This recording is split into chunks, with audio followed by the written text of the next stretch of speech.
says a meeting is being live streamed. That's what I like to see. Setting things up. And I think we should be ready to rock and roll here in just a second. I think we're live. It's a Friday. The first podcast episode of October 2021 is upon us. And I know Hoosier fans, you watched Indiana trudge into Happy Valley and last Saturday night. I know it was a big day for IU athletics. It started with Hoosier Hysteria, and then you turned on the game, and Indiana kind of fizzled out. You missed a fourth down in the first half inside the 5-yard line. The offense couldn't put a single point on the board. We're going to talk about the Hoosiers football program as they head into the bye week. We're going to talk about IU basketball with Hoosier Hysteria and Big Ten Media Days completed, and so much more here on episode 220 of the Hoosier Sound, where we are the official podcast of Indiana HQ. Tonight, I'm joined by my normal co-host, Matt Lukens. Matt, last Saturday was a crazy day. We're going to talk about Hoosier Hysteria in a little bit. I know you were plugged into that IU Penn State football game. We're not going to dive into the nitty-gritty details. We put that game in the trash can. But your initial thoughts, we saw Michael Penix get hurt. Taiwan Mullen was held out. It went so poorly that Tim Baldwin transferred after the game. Michael Penix had a really rough day. Jack Tuttle showed some stuff. What are your opening thoughts on IU's 24-0 loss at the hands of now number 4 Penn State? I think I still feel the same way I did immediately after the game, because this game is it's not about that we lost, because that was expected. We both predicted us to lose, but it felt like after the first quarter, the team kind of just rolled over and died. And they really didn't put up much fight. Of course, it didn't help that Penix got hurt, but it's not like Penix was helping to begin with all that much. But I'll circle back around to the issue that we've been talking about the last couple of weeks, which is play calling. First shutout since 2000. Not a great look to be the offensive coordinator that does that.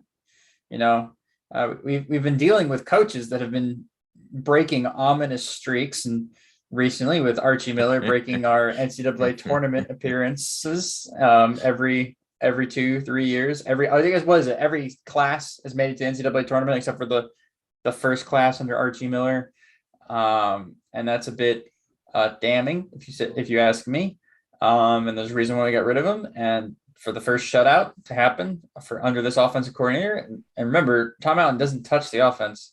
That's not his area of expertise, so he leaves it to the offensive staff. He is responsible for the people on the offensive staff, though. Yes, however, that needs to be addressed, because we went from Kalen DeBoer, who is lighting things up with Fresno State, having a wonderful season, almost beating Oregon, beating UCLA, having a fantastic great season. Start in the top 25 poll until this past weekend when they lost to Hawaii of all teams. But the Hawaii is always a trap game for all those Mountain West teams when they fly all the way out to Hawaii, different time difference, and distractions, conditions, and the distractions, and the sunshine, and the pineapple, and the lays, and the It's hard to sit there and do film study when you're sitting on the beach in Maui. Thinking of the hula. Yeah, right. Getting some beautiful spam dishes. No, but I like when you look at the way Kalen DeBoer called plays to the way that Nick Sheridan calls plays, the offense is night and day. It's not even close. I complained about it last year that we were struggling due to our offense. Even though Penix had this fantastic game against Ohio State, I still thought there could be improvements made. And I think this summer we're going to be looking at maybe a new offensive coordinator, because I don't think Nick Sheridan's really cutting it. I know people like continuity when it comes to offensive systems, but look, from what we've seen these last 2 years, especially recently under the system, it's not working out. It's time to go in a new direction. Well, it's hard.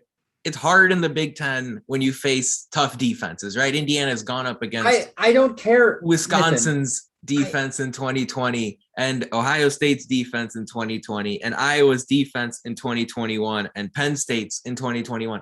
But to not have a single touchdown on the board in 2 games against quality opponents in the Big Ten, that's where you have to draw the line. That's where the major concern is. And, we've seen Indiana teams go on the road against top 5 opponents and top 10 opponents and make a game of it.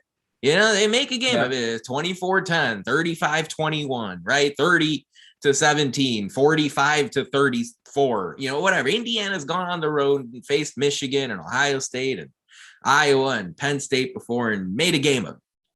That hasn't happened through 120 minutes of play against a top 5 opponent. And here's the thing. Indiana in 2021 is way better than the Indiana teams that had Kevin Wilson as their head coach or had Bill Lynch as their head coach. So there's no excuse for Indiana, who were 3-point underdogs going into Ohio State, and they were 12-point underdogs going into Penn State, to not even put a touchdown on the board. And, even if it's short of releasing Nick Sheridan during the bye week, something crazy like that, look, you've got to throw more on first down. You've got to get Peyton Hendershot and Ty Freifogel and Miles Marshall more involved in the offense.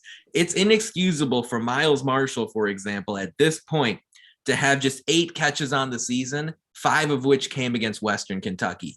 That can't happen. He is way too talented for that to be the case. So I understand in a dreamland scenario, you can have your receivers run 30-yard routes and Michael Penix can let the ball rip and hit them in stride, and those guys run for 70-yard touchdowns like Ty Freifogel did last year against Ohio State or Michigan State.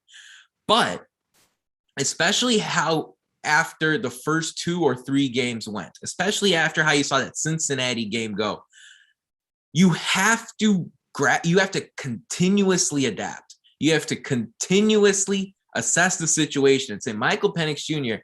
is not in a situation where he gets those 3 seconds to look down the field and survey his options and let the ball fly down the field.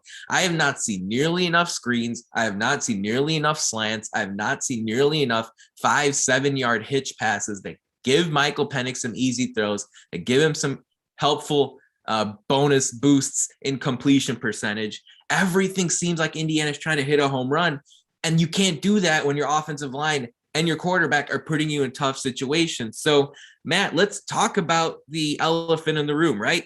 Michael Penix Jr. to this point in the season has had a really, really rough season. And early on, we said maybe it's injury, maybe it's rust, whatever. But so far on the year, 54% completion percentage, 940 yards through the air, 4 touchdown passes, 7 picks. Is it time for a change? Well, I mean, obviously, since he's injured, I would like to see a bit of rotation done at best. Like some people are confused about how a 2-quarterback system might work, but I wouldn't mind seeing a rotation on every other drive just to kind of nail into the wall the sign that Penix is the starter, but Penix needs to get his stuff together because Tuttle's more than a capable backup behind him. And honestly, I don't blame Mike for struggling because he's had a bad year. But I'm going to be honest, I don't see any quarterback in the country succeeding behind our offensive line. I talked about, our offensive coordinator, possibly Sheridan, possibly getting let go at the end of the year. And we need to talk about the offensive line coach as well, Hitler. Yeah, Darren Hitler, because he's been here, 2-3 years now? And our best offensive lines were under the Kevin Wilson era. Yeah, and slowly but surely it has gotten worse and worse to the point where you saw Jason Spriggs make it to the NFL. You saw Dan Feeney make it to the NFL. Yeah. It's a good point. Yeah, slowly but surely the offensive line has gotten worse, which is the trend that you would want to stop as fast as possible. Offensive line might be the most important unit on the team. Again, springing the running backs loose, opening holes, and then allowing your quarterback to make plays. And Penix has not had any time to make plays. He doesn't have the mobility or the trust in his legs or his physical health and well-being to get out of the pocket. So there he's stuck in basically a imploding cage. the entire time. And it's unfortunate. And look, people like Miles Marshall, people like Ty Freifogel, who have struggled so far this year, need time to get open with the routes that Nick Sheridan has decided to select. This is not, we're not talking about 5-yard hitches. We're not talking about slants, right, Nithin? We're talking about double moves on the outside 15, 20 yards down the field that take a good 2, 3, 4 seconds to get to a point in which Penix can even consider whether they are open or not. And it looks like the pre-snap diagnosis from Penix as well has been lackluster, to say the least, but I'm not sure he can audible to anything because he's not sure what the offensive line is going to be capable of. So honestly, it's a bit of a chicken before the egg argument as to whether Penix needs to be pulled or not, because it's like, all right, do we pull Penix? Then are we putting our trust in Sheridan and Hiller's offensive line? Or are we pulling Hiller and Sheridan and giving trust into Penix and somebody else maybe breathing a little bit of life into the offense? And I honestly think both should happen. I think Penix should who says you need to make just one change, right? Yeah, I think all those changes need to happen. And some people might say that's a bit, reactive and a bit whiplashy. We've played 3 of the top 5 teams in the country. And to that, I would say, yeah, but this team, when you looked at it on paper, when you looked at it going into this year, you looked at it after how they played last year and how they played when Penix was healthy, and given everybody that's coming back. Look, we had Marcelino Ball coming back, playing the Husky position that he played so well when he wasn't injured last year. You have Micah McFadden in his senior year, going to be All-American. You're looking at Taiwan Mullen, who didn't play against Penn State, by the way. True. Coming back. This team is loaded on the defensive end. We just needed the offense to work out well. And the offense has been the one thing keeping this team down.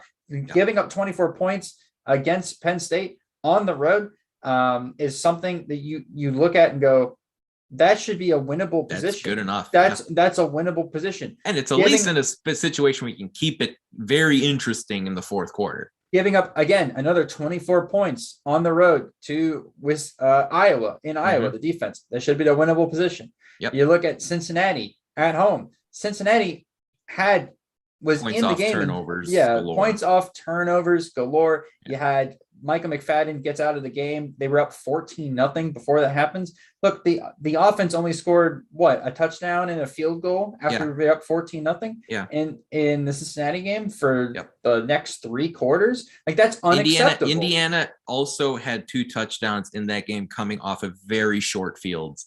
So we're talking about if I recall, I shouldn't say things like this off the top of my head. If I recall, 1 touchdown drive in that Cincinnati game was actually a case where they drove the ball from their own side of the field into the end zone. So that's 1 such drive in 3 games against top 5 teams. That's not good enough.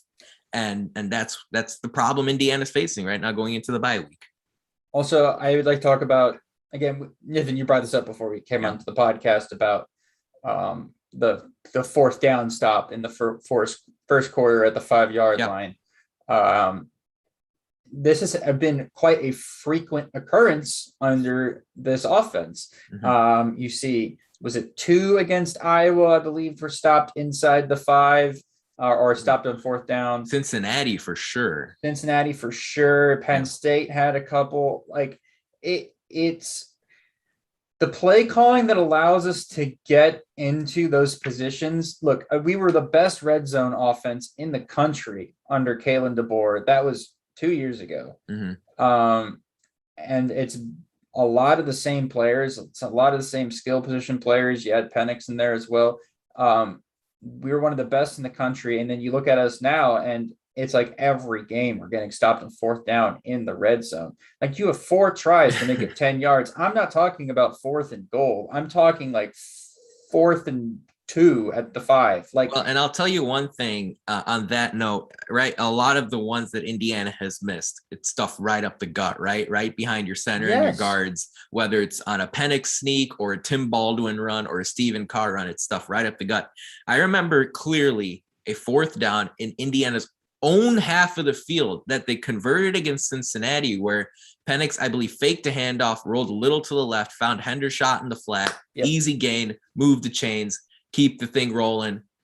And for whatever reason, that specific play has been discarded. And it's these kind of things, right? We're not going to just come on here and say, offense sucks, this guy sucks, that guy sucks, everything sucks. That's not what we're going to say here, right? We're giving you clear ways that this offense can improve. And you talk about Penix versus Tuttle. Like, here's the thing.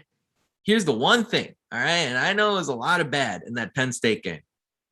Jack Tuttle did come on, and I saw him look pretty good, okay? Yeah. I saw him look better than Michael Penix looked, and I know it's a lot easier when the defense is in a soft shell. You're coming in, the defense then doesn't prepare for your skill set, which is different than Michael Penix Jr.'s skill set, but I saw a quarterback who came in, looked composed. I liked the way the ball was coming out of his arm. It looked like it had a good bit of zip, although it was really nice weather conditions in Happy Valley on Saturday night.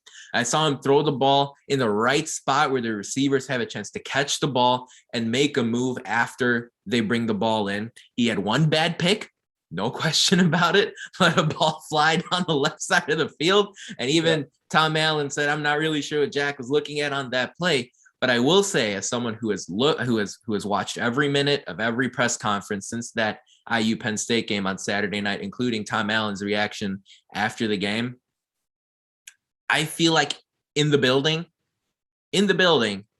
this is nothing official by any means, but I feel like in the building, Indiana is willing to give Jack Tuttle a look. They have said all the things that you would expect them to say as far as, Jack looked good, Jack's had a good character, this, that, whatever. But remember, Indiana went out and they pursued Jack Tuttle after he put his name in the transfer portal. And Tuttle has that high school decor where he's got that 4-star prospect ranking. He was California quarterback, went to a Pac-12 school in Utah. Indiana went out and pursued him. And much like Peyton Ramsey stuck with a program in 2019 after he was named the backup quarterback, Jack Tuttle is stuck with it, okay? He stuck with it in 2020. Even Michael Penix Jr. was a starter. He was great. No concern, no controversy there. But, 2021, he could have left. There are a lot of FBS programs that right now can use a starting quarterback. Jack Tuttle said, no, I'm going to stick with Indiana. I'm going to stick with what we're doing here. I've been to a lot of Jack Tuttle press conferences since the end of last season where he's committed to what the program is saying. He's committed to what the program believes in. And I think it's very possible that Tom Allen and Nick Sheridan reciprocate that by giving him a starting nod. Of course, it's not a conversation if Michael Penix Jr. can't play because of his shoulder injury.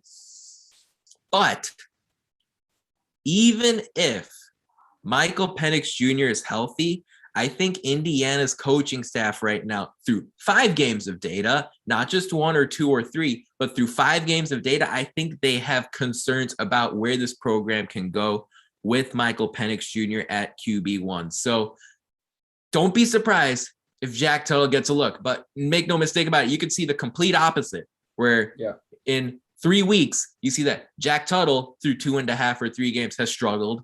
And you go back to Michael Penix Jr. Also, Tom Allen did mention that Donovan McCulley is someone who could possibly get a look going forward. I don't think he's going to get extended run at quarterback, but as far as getting him in some plays at the quarterback position, you talk about Indiana's struggles on 4th and 1, 4th and 2. That's a spot where unquestionably McCulley could be very useful. So, Matt, I'm just going to ask you this.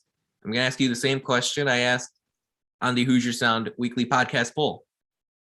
Assuming Michael Penix Jr. is cleared to play, whether it's for the Michigan State game or whether it's for the Ohio State game or whether it's for games after that, if you've got a fully healthy Michael Penix Jr., you've got Jack Tuttle, who do you think gives Indiana the best chance to win going forward? I still think it's Penix. But there's got to be a change in either the play calling or you just got to let him loose. Like he looks like he's hampered by something when he's out there and playing. He doesn't look comfortable. Maybe they're stopping him from doing things. It's kind of just like you just got to let him be free and got to let him go. And if he gets injured, he gets injured, right? Like he has to be the playmaker. And right now it's like he's waiting for his offensive skill position players who are fantastic, by the way, to make the plays for him. And like Penix is a game changer. Tuttle is a game manager. I would much rather have a game changer out at quarterback. He hasn't been able to do anything of any positive anything against any of the top 5 teams we've played. Now, we might look back on this when we're in a bowl game later on this year and be like, Matt, wow, we played 3 of the best teams in the country. And look at those defenses. That was insane. Like, what happened there? Yeah. And then we also might look at the end of the year when we're not playing a bowl game and go, what the heck happened to the offense this year? It's really up in the air right now. They have a lot to figure out going to the Michigan State game. It's like, I talked about how huge the Iowa game was. Remember, I talked about it being the most important game of the season to set the tone. Yeah, the tone did not get set from the first game, and we've been paying for it ever since. Well, and maybe it was set in just a bad way. Yeah, now it's a chance to rerun it, right? And start again and start with Michigan State. A huge game against Michigan State here, and then you got 2 games away, and then you're at Ohio State. Like, you can completely flip the narrative on the season. Heck, you could even be ranked again if you can just win your next 3 games. I would not be stunned if Indiana got votes in the AP poll if they beat Michigan State. Yeah, that's all. I think that's all they need to do. We've played the hardest schedule in football by far so far, by the way. Wisconsin, I think, is, according to the metrics, the toughest schedule, but make no mistake, 3 top 5. One of the 3 top 5. One of the top 5 hardest strength schedules so far. Though I think Wisconsin's confusing to me because, like, they played Penn State, they played Notre Dame. Yeah, like, and then there's another team I'm missing that they just lost to. Michigan. They lost to Michigan too. Yeah. So it's those 3, and then they beat Eastern Michigan. I don't know how much I believe in Notre Dame being this. Anybody out of the ACC is like, meh. Anyways, but look, it's Nithin.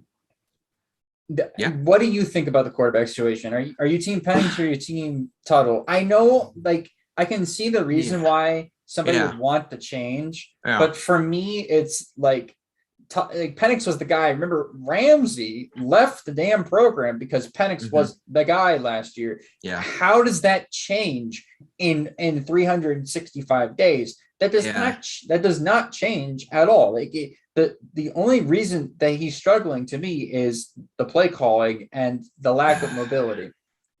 Look, I would buy all of that, except I saw Michael Penix Jr.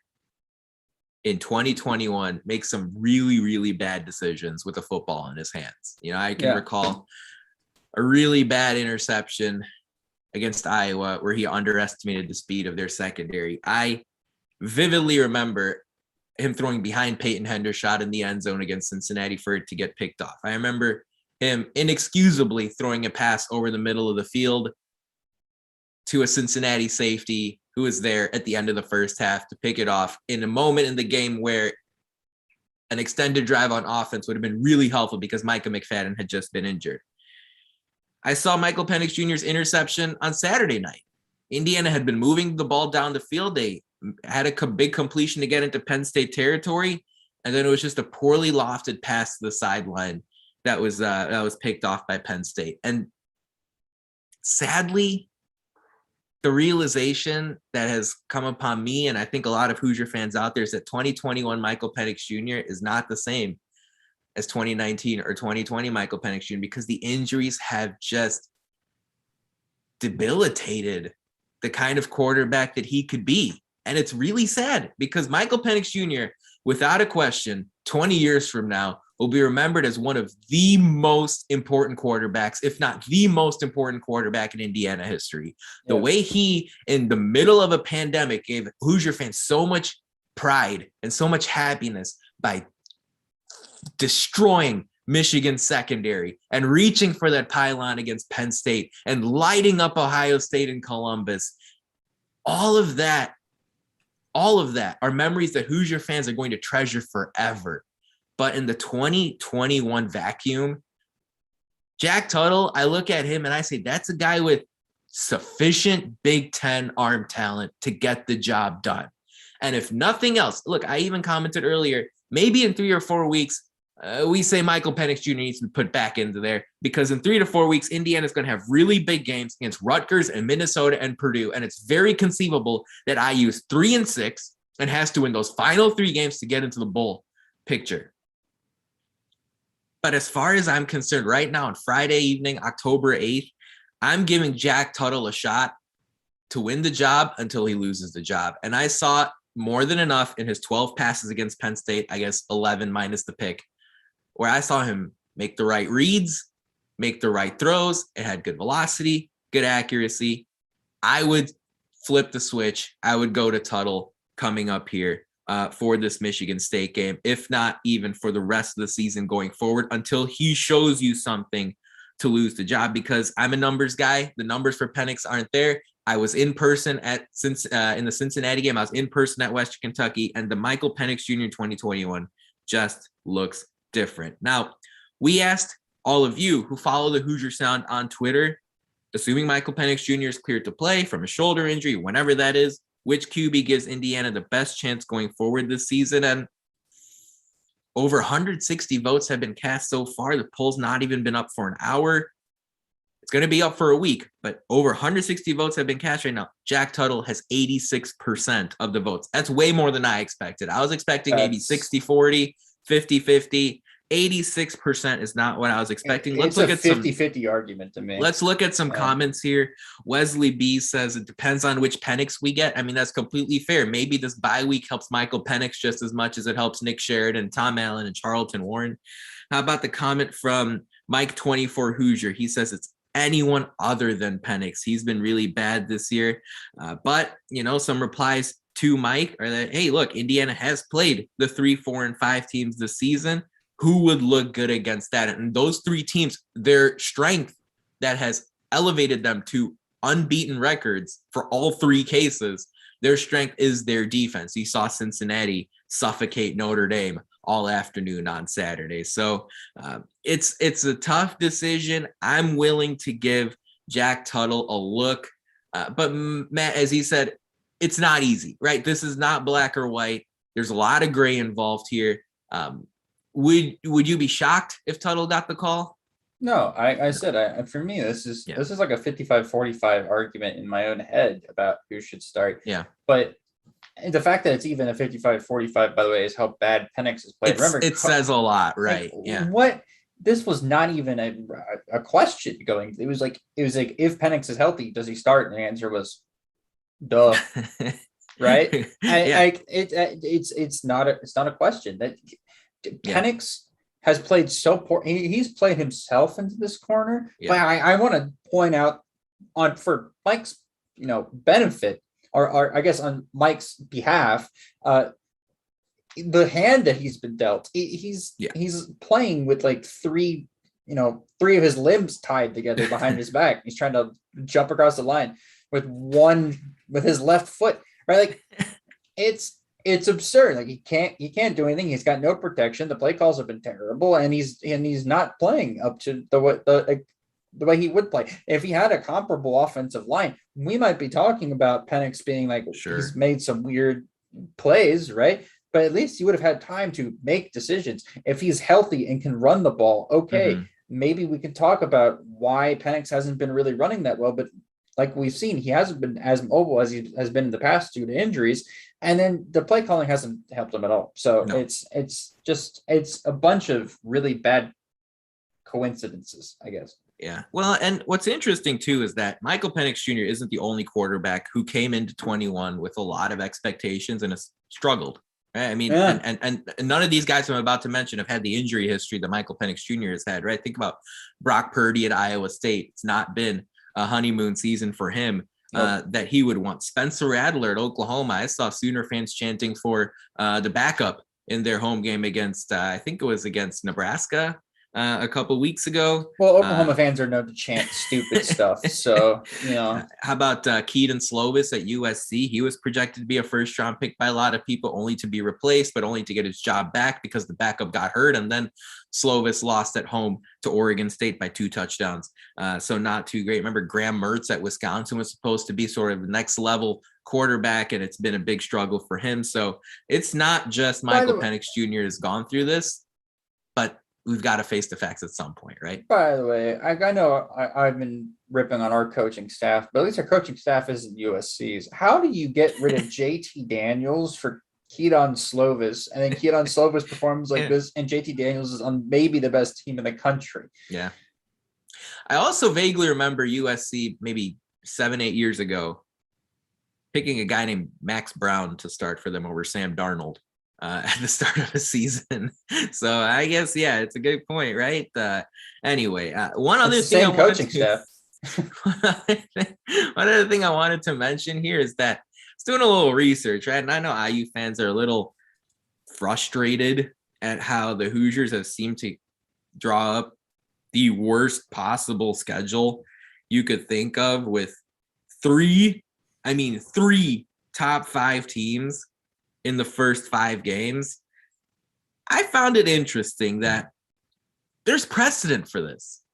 Obviously, SEC teams out there play tough schedules, but how about Texas A&M back in 2019? The previous season in 2018, A&M had a great year. They finished the year number 16 in the country. They went 9-4, feeling great about themselves. They won their bowl game by 40 points. Big expectations going into 2019. What happened in 2019? Well, in their first 6 games, A&M had to go to Clemson, where they lost by 14. They had to face Auburn at home. They lost by 8. And then they lost at home to Alabama, who's number 1 in the country.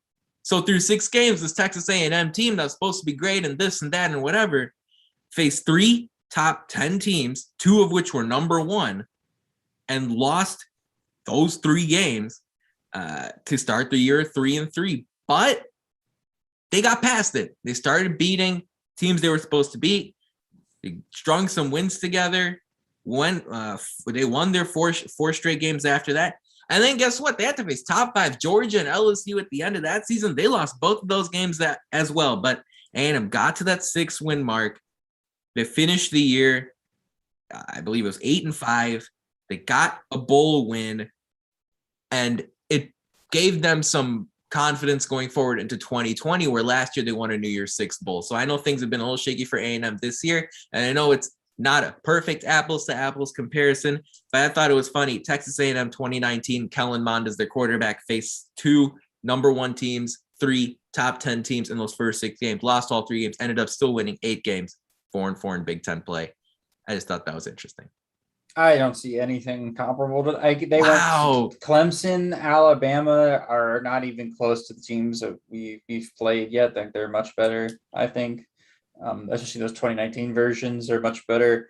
I can see maybe the Auburn loss, but even the Auburn loss for them was 8 points at home, and at least they were scoring the ball. We have a lot more problems than that Texas A&M team had. I mean, I think there's something. It's just a point of reference. Just a point of reference there. I'd like it to end up like how 2019 Texas right. You end up winning 8 games. You end up making a bowl. You end up winning the bowl. Feel good about yourself, and then they were able to parlay that into more success in 2020. So just thought that was interesting. Of course, never is there an apples to apples comparison, but that's pretty fun. Hey, Matt, let's wrap up our football talk here by diving into some Big Ten picks of the week. I love that last week we both hated Wisconsin, and stunningly, for some reason, them being favored against Michigan was an absolute horrifying mistake. Michigan walked into Camp Randall and won by 3 touchdowns.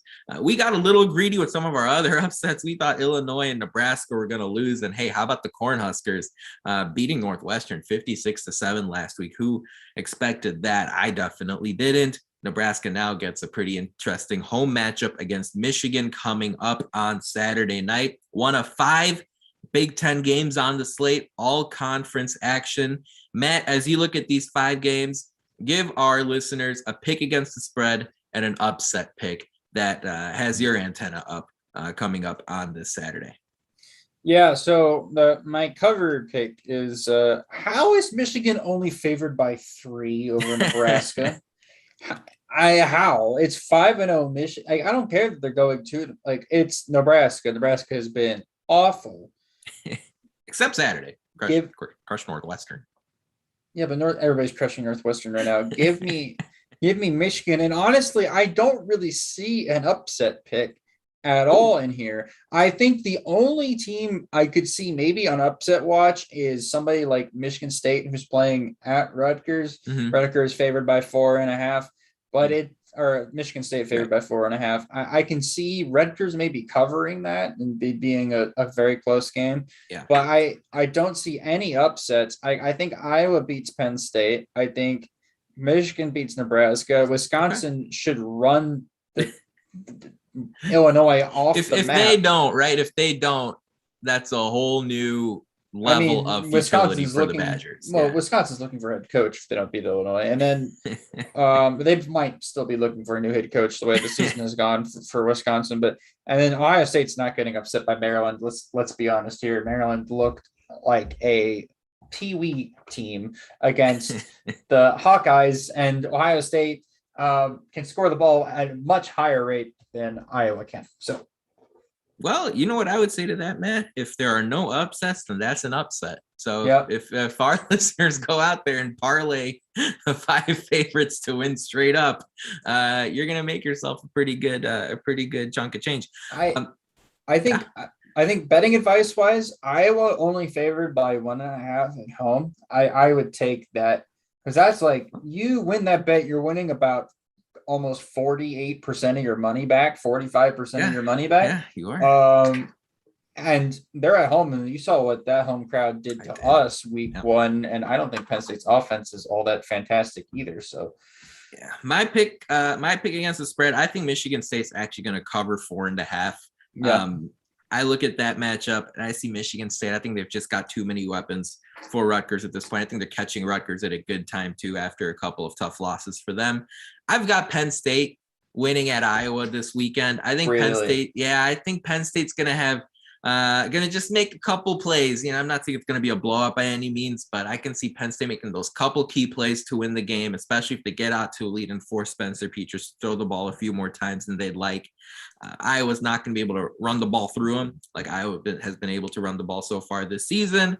So I've got Penn State here. Curious to see how it all plays out. As usual, the Big Ten will probably have 1 or 2 things up their sleeve this Saturday, no matter what. It's time for Who Won the Week this past week in IU sports, where you look around the pros, or we look around the different college teams at IU and let you know who won this week, the past weekend. Hey, I'm going to give a tip of the cap to 2 pro baseball players. How about Kyle Schwarber and Alex Dickerson? They both make division series rosters for their teams. That's Boston and San Francisco. Schwarber hit a massive 2-run home run off of Garrett Cole in the AL wildcard game at Fenway Park against the Yankees, which instantly made him a hero in Boston, at least for the time being. He also had a couple of hits and a stolen base in their Game 1 loss to Tampa Bay. So Kyle Schwarber is doing great. Alex Dickerson will be able to make his mark as the Giants take on the Dodgers in what should be an extremely interesting heavyweight divisional series matchup as well. Fun. Just a reminder, if you'd like to subscribe to our podcast for free, all you have to do is search for the Hoosier Sound wherever you listen to podcasts. Stay up to date with all of our information by following us on Twitter at Indiana HQ, as well as at the Hoosier Sound. And this part is important. If you enjoy our show or dislike our show, leave us a review, tell a friend, share our links. Your support really helps us grow this podcast and reach more passionate IU fans such as yourself. Matt, let's switch gears here. A lot of interesting stuff has come down the pipeline for IU men's basketball over the course of the last week. You were at Assembly Hall for Hoosier Hysteria. It seemed like the event went smoothly. Definitely a lot of great footage from the afternoon at Assembly Hall on Saturday. The 3 winners of the 3 different competitions: Rob Finnessy won the skills contest, Parker Stewart won the 3-point shootout, Trace Jackson Davis emerged victorious in the dunk contest. There was no scrimmage. There was no Michael Durr. He was held out for precautionary reasons. Christian Lander sat out as well from the dunk contest. We didn't see him display his hops on Saturday afternoon. Isaiah Thomas spoke. Mike Woodson spoke. Terry Morin spoke. Ali Patberg spoke as well. Matt, your wrap-up thoughts on what was I think, pretty successful afternoon for Indiana basketball back on Saturday. It was fantastic. I loved being back in the hall. That was great. Felt same old. It's kind of weird. Right? It's been like a ton of days since somebody had last been in the hall to watch a game. Yeah. So that felt great to be there. And like, honestly, I like that, Miller Kopp didn't play. Michael Dare didn't play. No reason to risk it. Christian Lander didn't play, and neither did Trey Galloway. That's why they didn't have the scrimmage, by the way. So you're supposed to have a scrimmage at the end. They didn't do the scrimmage because, well, they didn't have enough players to play a scrimmage, which is fair. But I did like to see, look, they were working on fast break drills, getting the ball up and down the court quickly. The shooting looked nice. I was telling the people next to me, I was like, this is what warm-ups used to look like. So they're warming up for the 3-point contest, and they were making a lot of the shots they were taking in warm-ups. I was like, this is what Tom Crean warm-ups used to look like, right? The team just used to just make every 3-pointer. They missed 2 or 3 in a row and you were surprised. And the last couple of years you've watched the team shoot around and it's like, oh, they made 2 in a row. This is nice. So it's kind of turned around that way. I think Parker Stewart's going to be huge for this team. Team Parker Stewart since the day he stepped on campus. Same here. Look, winning the shooting contest doesn't really mean much because the shooting contest is a shooting contest. It's not the game. Getting open. It's not shooting it in rhythm, not getting rushed for the defender's hand in your face, right? There's a whole bunch of things that factor into how good of a 3-point shooter you are. But he does look really nice. That shooting stroke looks nice. He looks streaky as heck. He looks like a guy like, and that's fine. It's gonna alarm some people, but like, remember when Devontae Green would get hot? That's 2021 basketball. Parker Stewart is going to have some Devontae Green-esque 20, 30-point performances. That's it. Where he just gets in fuego and nobody can stop him. He just sees the ball going in. The same thing goes for, by the way, our new point guard, Xavier Johnson. Rob Finney, Xavier Johnson, his shooting stroke the same way. He needs to see one go in, but when he sees one go in, he can hit the next 4 or 5 after that. So we're gonna have a very streaky shooting team. I can see this IU team have games where they shoot 8 of 30 from 3-point range, and then the next game come out and shoot 20 of 29, right? There's a universe in which that is possible. Of course, I don't think that's going to be the case when you have somebody like Miller Kopp, who we didn't get to see on Saturday, shooting for you. Race Thompson looked very comfortable shooting his 3-pointer as well.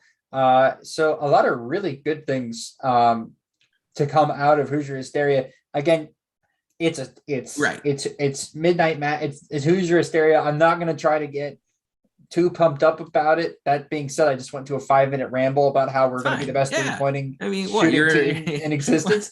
You know about IU basketball. That's how IU fans are. That's how it is. Yeah. Anyway, I'll say some of the video that I saw, man, Parker Stewart, it's not, it's the mechanics. The mechanics look incredible. Anthony Leal, I know he didn't win the 3-point shootout. You fall in love with the way he shoots the ball, just the way it looks.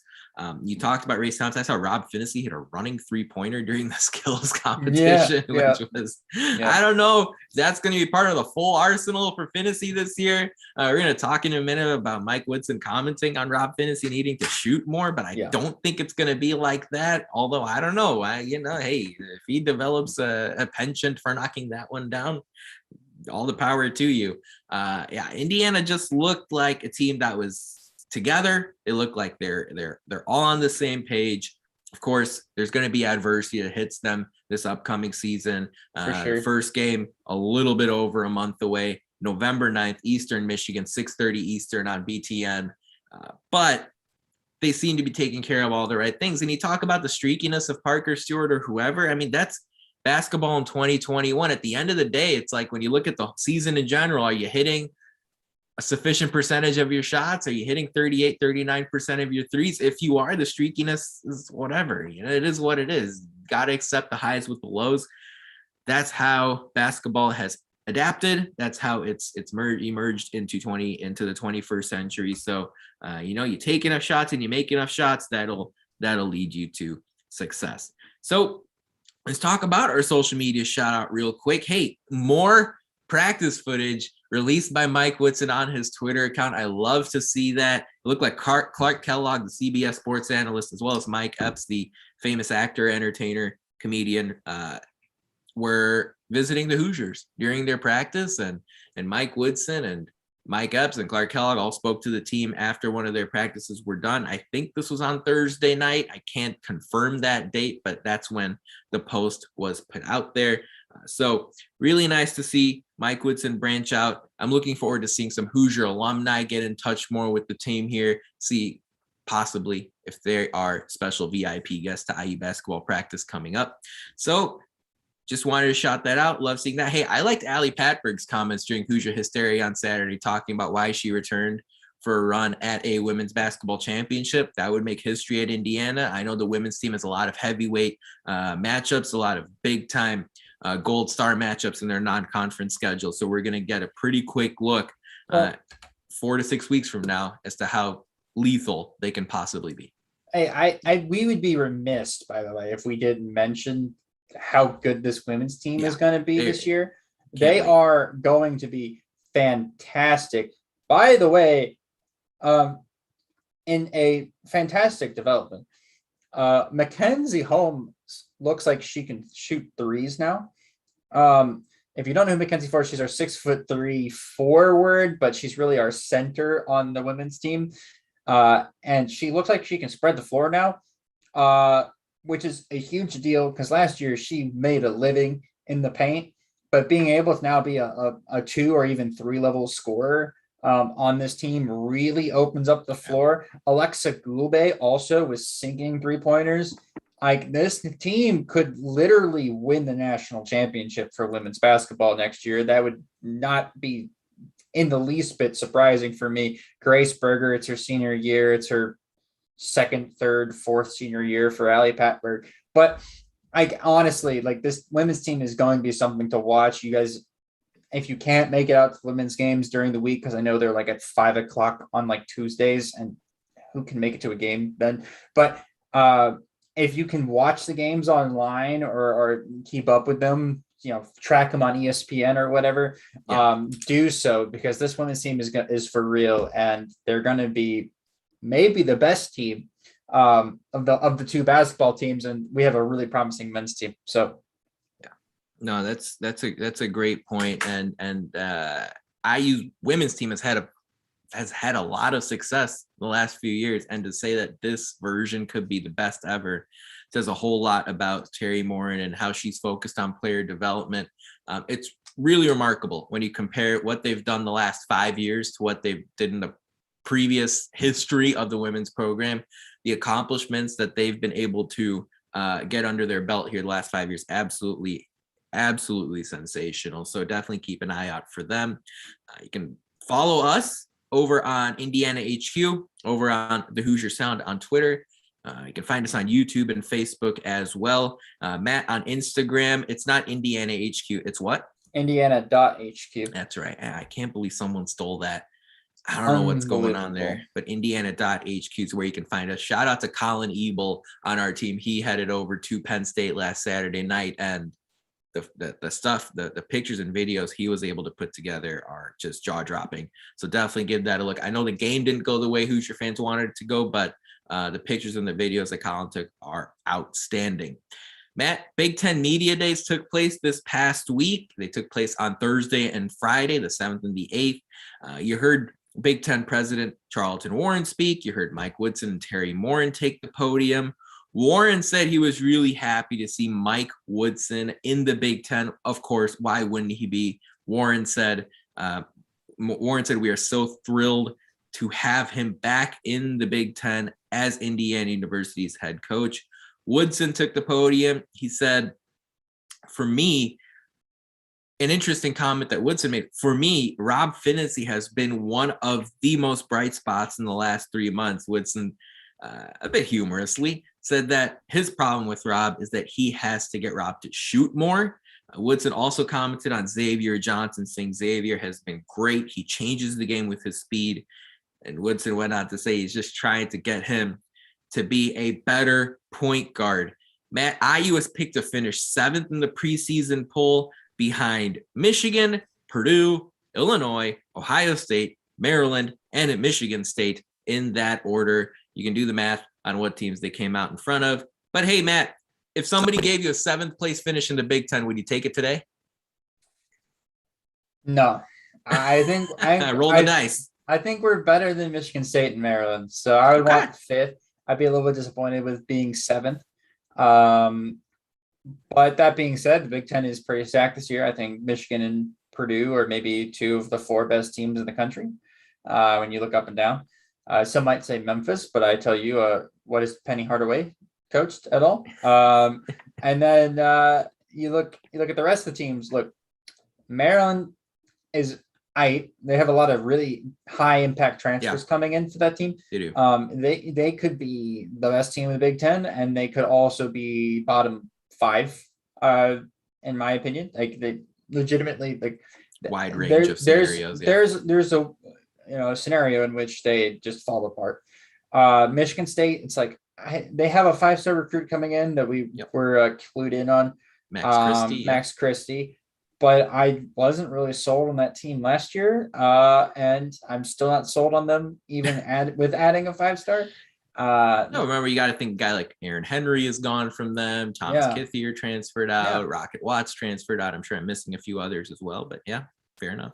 Yeah, and then the rest of the teams, Ohio State's like good. Joey Bronco's going to have a fun time with his old head coach and Chris Holtman. But it's at the same time, I'm also like, what about that team is super special outside of EJ Liddell? They lose their entire backcourt, which was the only factor that was really ruining the IU's chances of beating Ohio State, was that their backcourt was just so good.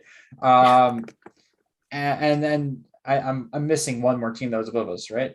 Yeah, Michigan, Purdue, Illinois. Talk about Illinois. I haven't talked about Illinois yet. Again, Coburn coming back. They're a team I could see win the Big Ten. I think they're in that upper echelon with the likes of Purdue and Michigan. But I also can see them maybe taking a step back this year without having Io. Io is the leader of that team, the lifeblood of that team. When you lose that, what happens? I like Andre Curbelo, don't get me wrong, former Indiana target, but it's different when you're the alpha, right? It's different than when you're the changeup, and then becoming the fastball. Like people are expecting the fastball, people aren't expecting the changeup. They've seen a year of you, and they've been able to now prepare for you for a year. Now let's see what he can do. I think he has the promise to do so. That's why we talked about when IU was recruiting him that he would be a huge get for the Hoosiers. And sadly, that did not go the way. We have to play against him. But at the same time, I look around on the Illinois team, and there's been talks about a junior college transfer that was part of Illinois' program, didn't play last year, that's going to play this year. It's going to have some sort of like standout season this year. I cannot remember his name for the life of me. We talked about it with Evan from one of the Illinois podcasts, on Ant Wright's podcast. He was talking about it. This is months ago, by the way, but he was talking about it. And I was like, sure, man, like whatever. But if somebody pops up, you heard it here first.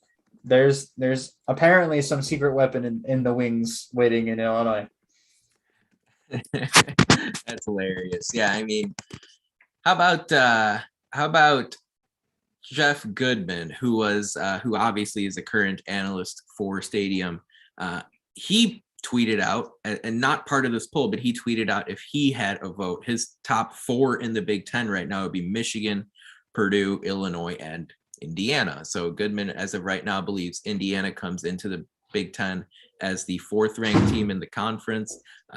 Jeff Borzello had Indiana 7th in his unofficial ranking. Borzello is part of ESPN. So understandably, the opinions for IU are spread out all over the place as we head into college basketball season, which, like I said, is pretty high, I think. Like I put 5th, but I think 5th is like being severely optimistic. 4th is a lot, but you know what? I like Jeff Goodman. I would take 4th if it was offered to me today. I think that's just ways of Jeff Goodman's way of trying to get back in the good graces of IU fans after trashing the Mike Woodson hire. So don't buy into his PR garbage. Well, right? anyone's projections. I see through you, Goodman. I see. If Jeff Goodman's in our mentions, that's going to be your responsibility. I take no responsibilities to anything I say. Anyway, Matt, as we wind down on this Friday evening, I mean, crazy that IU basketball starts a month from now. I know those of us at Indiana HQ and at the Hoosier Sound cannot wait to finally cover a basketball team that starts winning much more frequently than they lose.